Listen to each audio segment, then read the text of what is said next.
À l'occasion de la fête nationale française du 14 juillet, nous avons le plaisir de recevoir Son Excellence l'ambassadeur de France au Liban, Hervé Magro.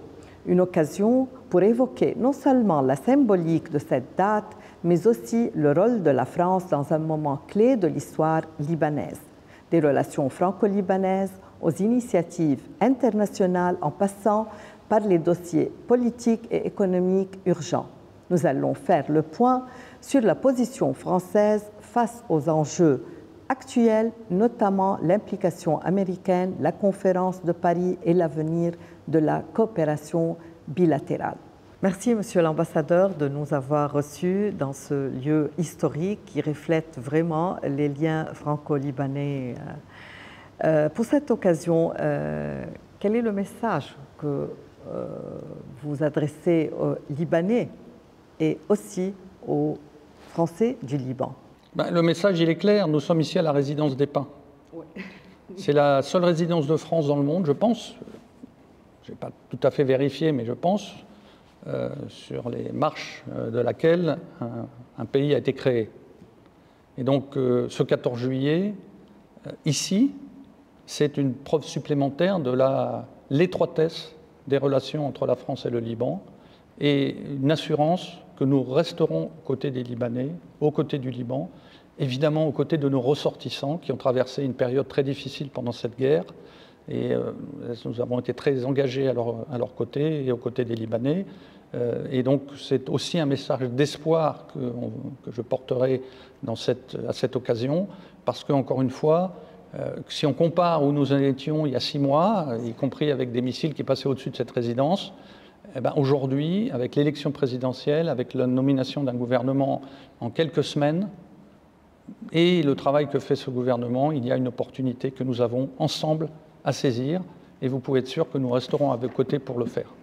Monsieur l'ambassadeur, quelle est la position de la France face au retour de l'implication américaine directe dans le dossier libanais, notamment suite à la visite de M. Tom Barak au Liban et les entretiens qu'il a entretenus avec les responsables libanais? Cela pourrait-il redessiner l'équilibre diplomatique autour du Liban? Qu'est-ce que vous en pensez de la feuille de route qu'il a proposée et de la réponse des autorités libanaises sur cette feuille de route? La feuille de route, si on peut l'appeler comme ça, de Tom Barak me semble être un élément important pour la stabilisation du Liban dans un contexte moyen-oriental que vous connaissez aussi bien que moi, qui est difficile et où il faut absolument garantir une stabilisation de la région, mais aussi du Liban. Donc, je crois que le processus se poursuit, il y a une dynamique qui a été lancée. Maintenant, nous allons voir comment nous pouvons avancer. En tout cas, il nous semble que c'est une bonne base de travail. Il ne faut pas rejeter et juger cette initiative avant même de savoir jusqu'où on peut aller. Effectivement, il y a eu des contacts entre Tom Barak et les autorités françaises avant sa visite récente au Liban. Nous avons pu échanger sur un certain nombre de questions et nous sommes, je dois dire, plutôt satisfaits de la qualité des discussions que nous avons pu avoir avec l'envoyé américain sur la question libanaise, mais aussi sur la question syrienne. Parce qu'évidemment, nous considérons aussi que toutes ces questions sont liées, que la sécurité et la stabilité de la Syrie, c'est aussi la sécurité et la stabilité du Liban, et inversement. Donc, encore une fois, il faut revenir à la réalité. La réalité, c'est que c'est aux autorités libanaises de prendre un certain nombre de décisions. Et donc, les États-Unis proposent un certain nombre d'idées. La finule, la question du mécanisme, la question, évidemment, du désarmement du Hezbollah, la question économique. Sur tous ces sujets-là, nous avons eu des échanges très fructueux. C'est pour ça que je disais que c'est d'abord une décision des autorités libanaises. Ce qui est sur la table aujourd'hui, c'est une méthode pour avancer. Et il n'y a pas ici d'idée d'imposer quoi que ce soit, tout simplement parce qu'on ne peut pas imposer les choses. C'est quand même aussi le message qu'a clairement donné Tom Barak à la fin, en disant maintenant c'est à vous de jouer et on ne va pas attendre 3, 4 ans, 5 ans avant d'avancer. Il faut avancer. Donc simplement, nous proposons un certain nombre d'idées, enfin, les Américains et avec l'appui d'un certain nombre de partenaires internationaux, présentent des idées et c'est aux Libanais de prendre les décisions qui s'imposent. Nous sommes dans une autre ère et il faut que tout le monde au Liban en soit bien conscient. Si vous ne prenez pas les décisions, vous vous retrouverez face à face avec la réalité que nous connaissons, et malheureusement que nous voyons, nous l'avons condamné à multiples reprises, des Israéliens qui continuent à frapper le Liban. Donc, c'est sous-entendu. Je pense que la question, elle est assez claire, c'est que si demain il n'y a plus d'efforts de paix, la réalité va nous rattraper. Donc après, c'est aux Libanais de choisir dans quelle situation ils veulent. Et c'est pour ça que je disais que nous pensons que la position américaine, elle est équilibrée, parce que il pose les questions sur la table, tout en disant, mais c'est aux Libanais de les résoudre, ces questions-là. Nous, on peut appuyer, on peut avoir des idées, on peut organiser une conférence sur le redressement du Liban, on peut aider. Mais au bout du compte, c'est, comme vous le savez, l'approche de la France depuis le début.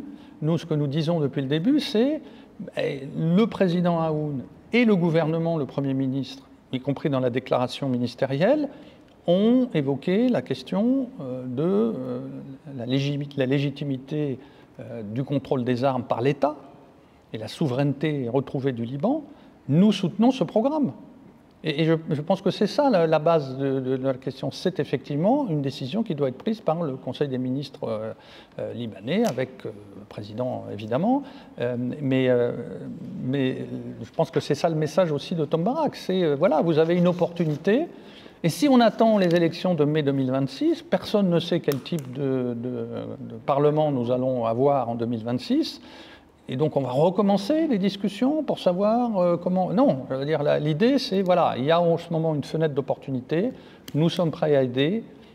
Maintenant, à vous de prendre les décisions en fonction du contexte. On ne pourra pas l'effacer, et même si je sais que les Libanais sont parfois un peu déçus. Non, la réalité c'est que nous serons toujours aux côtés du Liban. Et l'objectif de la France, c'est d'aider le Liban à sortir au mieux de cette phase terrible que nous avons vécue et de saisir cette opportunité pour reconstruire ce pays. Simplement, il y a une fenêtre d'opportunité et nous, en tout cas, nous resterons aux côtés du Liban pour essayer d'accompagner le pays pour sa stabilité et sa sécurité. Pour nous, la sécurité des voisins du Liban, c'est la sécurité des voisins du Liban, mais ce qui nous importe, c'est la sécurité du Liban.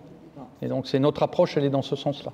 Monsieur l'ambassadeur, concernant la conférence de soutien au Liban prévue en septembre prochain à Paris, pouvez-vous nous donner plus de détails sur les préparatifs en cours? Quelles sont les grandes lignes de l'organisation? Quelles sont les puissances ou institutions qui ont manifesté un intérêt à y participer? D'abord, la date n'est pas fixée. Donc, on parle de l'automne. Mais je crois qu'il faut bien voir une chose, c'est qu'aujourd'hui, la communauté internationale n'est plus dans le même état d'esprit qu'elle avait pu être dans le passé, quand nous avons organisé les différentes conférences sur le Liban ou CEDRE. Il faut le dire assez nettement, personne ne viendra s'il n'y a pas eu un certain nombre de réformes dans ce pays avant. Et donc je ne sais pas comment on peut continuer à penser qu'on peut faire ce genre de conférence sans, par exemple, qu'il y ait un système bancaire qui fonctionne. Certains disent on n'a pas besoin du FMI, il suffit de faire la paix avec Israël et l'argent va arriver. Nous pensons qu'il faut un accord avec le FMI, mais qu'il ne soit pas un programme du FMI pour le Liban. Il faut que ce soit un programme libanais soutenu par le FMI. Et c'est ça, pour moi, c'est ça le vrai sujet aujourd'hui. Mais pour ça, il faut que les Libanais eux-mêmes prennent un certain nombre de réformes. Et donc aujourd'hui, nous voyons qu'il y a un certain nombre de réformes qui sont bloquées au Parlement. Simplement, moi, ce que je veux vous dire, la France essaye d'aider à ce que ce processus se passe du mieux possible et encore une fois que nous saisissions et que le Parlement saisisse cette opportunité pour remettre le pays en ordre de marche. C'est ça, pour moi, c'est ça aujourd'hui le rôle de notre pays. Le président dit régulièrement, et nous le soutenons totalement là-dessus, ces réformes, nous ne les faisons pas pour le FMI ou la communauté internationale.